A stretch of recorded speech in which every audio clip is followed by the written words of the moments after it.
Let's get real. Let's get real. Oh. Real talk. I don't know enough about this topic, so I'm not going to joke I'm about it taking in it. case it's really serious. Take it over. Speaking no, of it's good Brown news. Thursday. It's good news. It's serious news and it's important, but it's good news. It's got nothing to do with Syria. No, I'm not saying Syrian news. Okay. Serious. Serious. Okay. So, like Sirius Black. Ah, Yeah. No. No. No. Okay. that's the radio different. station. That's Harry Potter, Oh, yeah. Serious. right? Yes. Yeah. It's his Best yeah. character. Anyway. Yeah, but he like dies. Well, Whoa. spoiler alert. He's hardly Whoa. in it. He's hardly in it. Sirius dies. So does Snape. He also didn't kill Wormtail. What Oh, about, sorry. Dumbledore. Huh? Oh, he dies. You know he dies. Harry And then he Potter. turns up later and it's like, You need what Harry Potter hello. spoilers. You've just been in in this the train title. station the whole time. And that's All Harry right, Potter well- news for this week. All right. Tell us what's happening. Okay, so Zimbabwe, Yeah. country in Africa, Hey now. next to Zambia. It's kind of like midway down that region, the south part of it. Yeah. It is a country that has been ruled by a man named Robert Mugabe for 37 years. That's a long time. Yeah. Mm. So basically since 1980, Jeez. when Zimbabwe gained independence from the UK, because it was a British colony, it was ruled by a white minority. So it's a country where, like, there is white people, definitely the minority. And great cricketers, though. Far out. Yeah. They make some good cricketers. But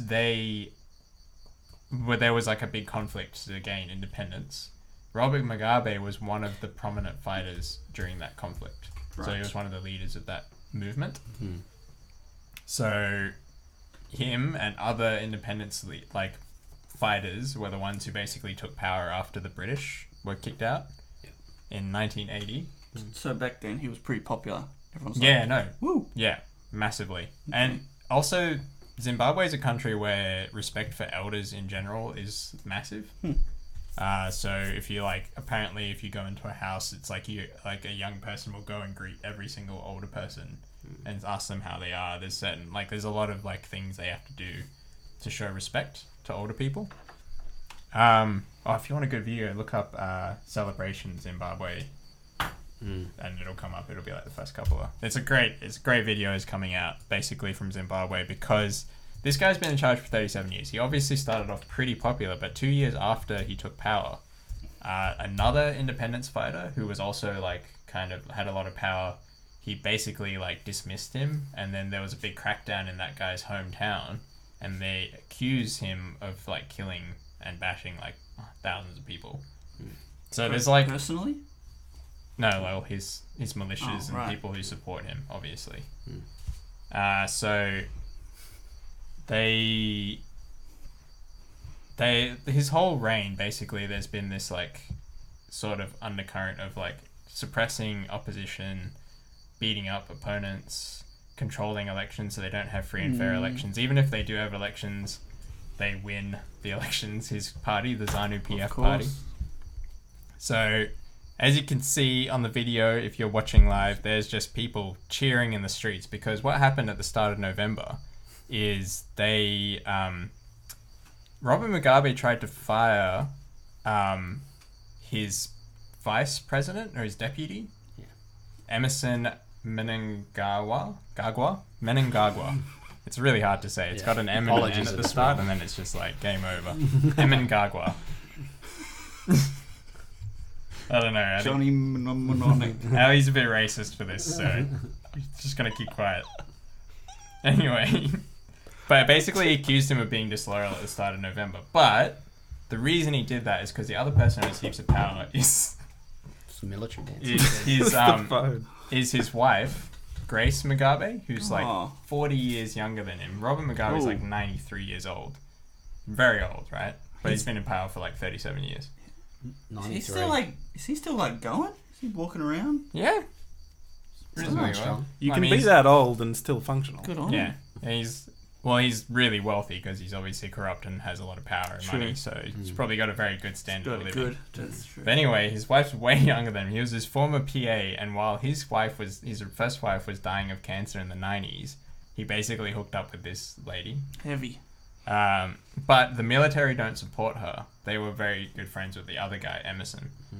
So when Robert Mugabe fired Emerson at the start of November, the army didn't like it, so they were like, no, you can't do this, we won't accept, because basically they thought he's lining up to get Grace to take over from him. Oh. And they weren't ready, they didn't want that, because she's really unpopular as well. She lives really lavishly, and Zimbabwe's going through like a really tough time economically.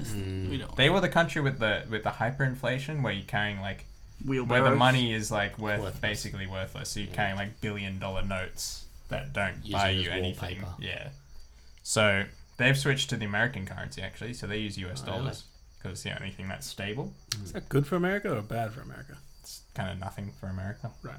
But it's the only way they can have currency that actually is worth something and doesn't fluctuate so much with the hyperinflation. Yeah, this video is awesome. It's a lady who's like an activist who's been fighting for like him to go, and she just like breaks down. So the people are like cheering in the streets, they're dancing, there's parties. It's kind of hard to say. So what happened was after he fired the vice president guy, the army basically was like, and then he tried to dismiss one of the army chiefs. Yeah. And then the army was like, okay, we're taking over now. So the army basically came in, took over. Because the guy that he tried to fire was also pretty high up in his party, it kind of split his party, ZANU. And then once the army took over, it just became like a snowball effect. He didn't really have any allies on his side. His wife Grace is under arrest. He was under house arrest. They basically had him. He got removed as the head of his party, the ZANU PF party.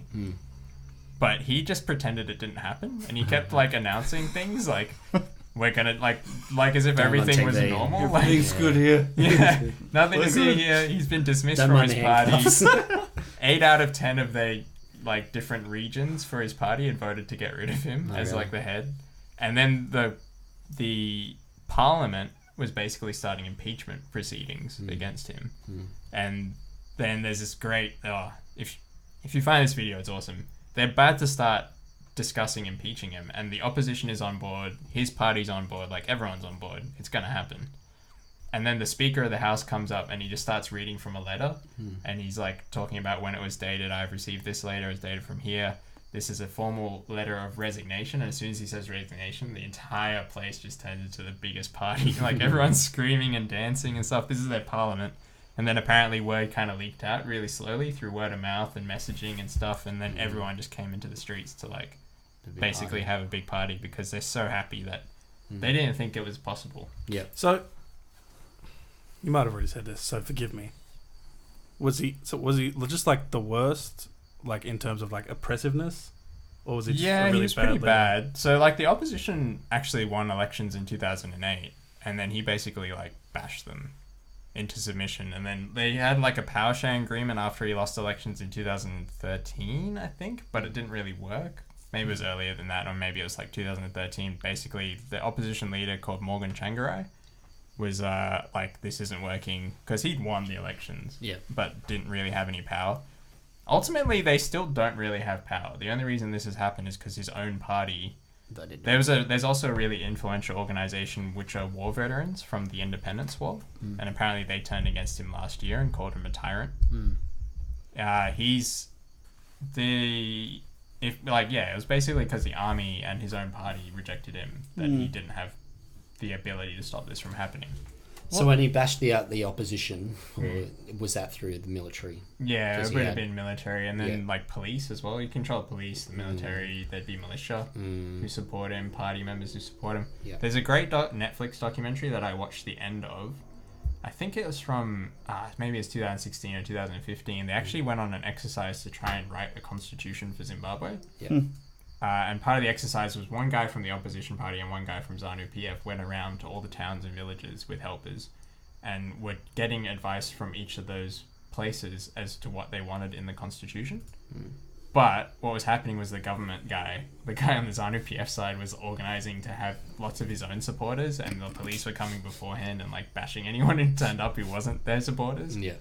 So, but it's like, it's crazy because if you watch it, they have cameras going around with them making this documentary, and they're so honest. Like, when something this guy doesn't want, when something Robert Mugabe didn't want to go into the constitution looked like it was going into the constitution, the guy from ZANU PF was genuinely just afraid. Like, you can see he's like so angry that it's in there, and he's freaking out because he knows he's going to get killed.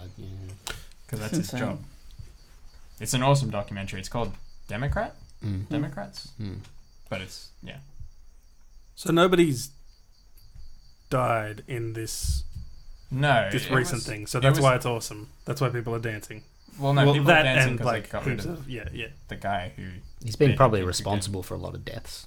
Yeah, him holding on to power. It's hard to say. Like, this has united them so much and brought out everyone, like, with, like, this hopeful tone. Mm.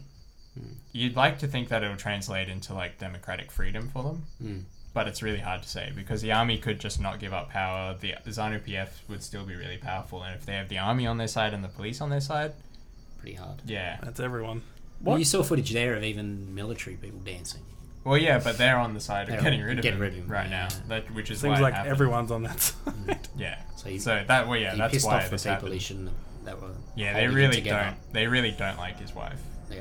What would happen if this happened in Australia or another country, and the government was just like, "Okay, we lost, but nah, we're still in." Not having-" It wouldn't hard to happen in say, a country right? like Australia. Why? with the army. Why is that? Oh. Because we have a lot stronger protections against like that kind of illegality. Yeah. Like Right. we have a constitution. The army, once the army is taking over the executive, like the government, then your country is stuffed. Basically, your entire basis of having a country is reliant on the army willingly giving up that power afterwards. And there is countries where coups are just a regular thing. Yeah. Like Pakistan has had heaps, Thailand's had heaps. Burma is a country where that happened and then the military never gave up power, so it's a military junta. So it's scary. It's everything's kind of on the balance. It's whether that people power that's come out because of this like can actually overcome that. Obviously the people in power don't want to get rid of the power. The guy who got fired at the start of November is one of the people in power. He's probably responsible for heaps of the crap that happened under Mugabe as well. Yeah. They call him the crocodile because he's really cunning apparently. Okay. Crocodiles are cunning. Apparently. Yeah, they Well, yeah. crocodile tears. They wait and And then shadow when you is get it? near them, they like snap and Yep. kill you. It's crazy the respect though that's obvious for Robert Mugabe still, because like the signs are like that people are holding up when they were telling him to fight, like leave, were like go and rest now. Mm. Or, Yeah. thank you for everything you've done. Go rest Yes. now. Like it wasn't like No. we hate you. They Burn weren't in burning hell. effigies Yeah, like you yeah. would expect in any other country where they're doing this. No. It was just like But this really is, respectful. it's been a growing angst against him for a long, long time, though, Yeah. isn't it? It's not just Oh recently, yeah, it's- people know. Like people have wanted him gone, but they just would have resigned themselves to thinking it's never going to happen. I work with someone who's from Zimbabwe, and Mm. she was saying today that her whole family, they've been celebrating. Is she white? No. Okay, Yeah. because he did this thing in 2000 where they took over white farms. Mm. So if a farm was owned by a white family, they just kind of like took it. Took it. David Pocock was, his family was from Zimbabwe, wasn't it? I don't know. Yeah. He's a rugby union player. He actually got knighted by the Queen in 94. Mugabe. Yeah. Yeah. And he only lost it in like 2008 or something, and it was after something really bad. But he'd been doing bad things like the whole time. The whole time. Oh man, Okay. what does it take to lose a knighthood? But I guess... Someone just won the comment Yeah. of the week. What'd they say? They said there's only one Nick Coup, but he spelled the coup like coop, Was like, it- the, was it like the Nick? military coup. Yeah, No, coup. it wasn't. It wasn't? It's some guy named Pete. You win, Pete. You win, Pete. Well You done. win. Episode 69 comment of the week. So there's optimism for something will change, but the likelihood of that Yeah. happening... Well, this Hard to is say. change. This is This is monumental change. change. Okay. And there is heaps of hope at the moment. Whether it translates into something changing, because their economy is terrible. People are like struggling to get enough food to eat, so they need something to improve in their country. So hopefully, someone who's a bit more competent. And the other thing was, there's a lot of countries that had sanctions on Zimbabwe. Okay, So hopefully because now they- a lot of foreign investment will come in, and the sanctions will get lifted, and it could really help the economic situation. That's good. That's But- awesome. So Yeah. was this the guy that the movie The Last King of Scotland was about? No, No, I've that never was- seen it. I've never seen That was it, but I'm guessing Rwanda. no. Someone Uganda. commented it. Yeah. I was like, I'm pretty sure the guy in that Zimbabwe was a lot was worse called than Rhodesia. Rhodesia. Forrest Whitaker, wasn't it? Yeah. Yeah. Before it became free from British rule, it was called Rhodesia. I don't know, is it about that? Can't remember. Watched it a long time ago. Final thoughts. Yeah, this is crazy. It's good. It's awesome. It happened really quickly as well. Mm. This the last thing in that Netflix documentary, after they write the Constitution, has all these protections, it limits presidential power and all this stuff, and they've managed to sign it, they managed to pass it, and they're in this like in Parliament or some like big celebration for the Constitution, and Mugabe gives up and gives a speech and like about. It's basically what gets up there and he's like, I'll show you guys, like, I know for sure where real power lies. Because there was a line in the Constitution that real power lies with the people. And he was like, we all know where real power lies. And everyone starts laughing because they know it's true. And the two guys who worked their butts off for it just have this, like, downcast look on their face. Yeah. It's crazy. But yeah. Good. Hopefully it will lie with the people now. Lie to the people.